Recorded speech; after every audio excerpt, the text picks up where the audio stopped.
The first hurdle that keeps victims from speaking up is oftentimes denial that they in fact have been sexually violated.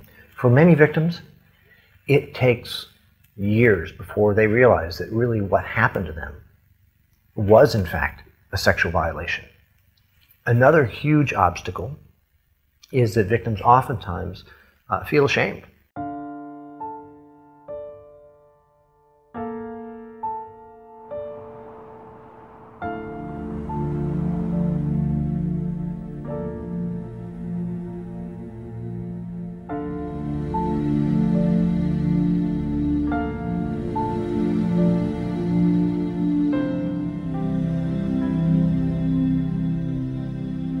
I remember him kissing me on the lips and then physically manipulating my hand to basically rub him. And he told me at that time, when I was very hazy,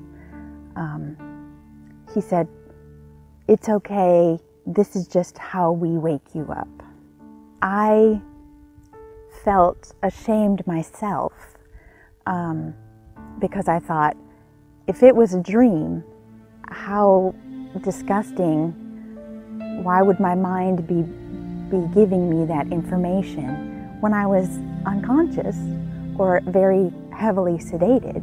And because I have worked in hospitals before, I assumed that it couldn't happen. First, there's the betrayal by the actual predator himself. Then there's the betrayal by the colleagues and supervisors who, at best, they ignore the wrongdoing.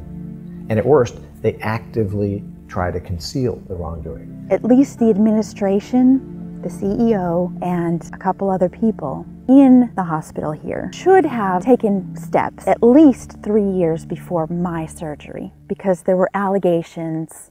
There was one in writing that we uncovered from early 2008. The only piece of evidence that needed to be there was that paper documenting the report of this happening in 2008. And since nothing was done after that, because of that, that alone lays a majority of the responsibility at the feet of the people who ignored that, who didn't immediately go to the police. I certainly, as soon as we had the information we could to go to the police, we immediately went to the police with that.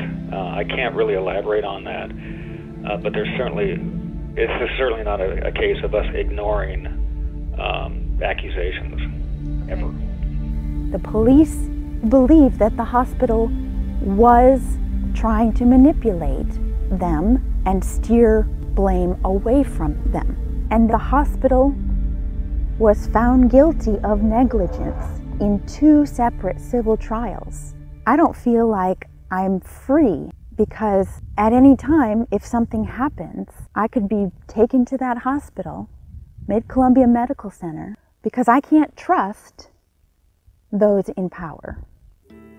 I think if you haven't experienced sexual exploitation or violence, it's really hard to understand how and why it's so devastating. You know, there is no more deeply personal betrayal than this, because it's a betrayal on a physical and an emotional level and psychological level, all at the same time.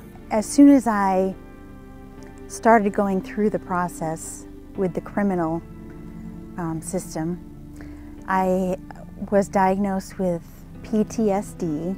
Then, after the second civil trial, I decided to request a medical leave of absence, partially so I could write, but also so I could distance myself from being literally down the street from the hospital.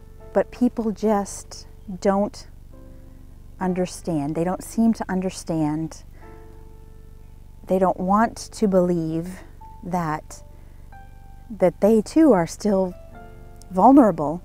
And tragically among the other, subsequent problems, is that to recover from a betrayal like that, for most people, really the best way to do it is to trust again. The thing about this area, I came here and I immediately connected to the beauty of it. It's phenomenal here, because I'm able to just recognize that there's so much more, and I can't let somebody else make a decision for me or negatively impact the way that I see this place, because it's too magnificent to ignore.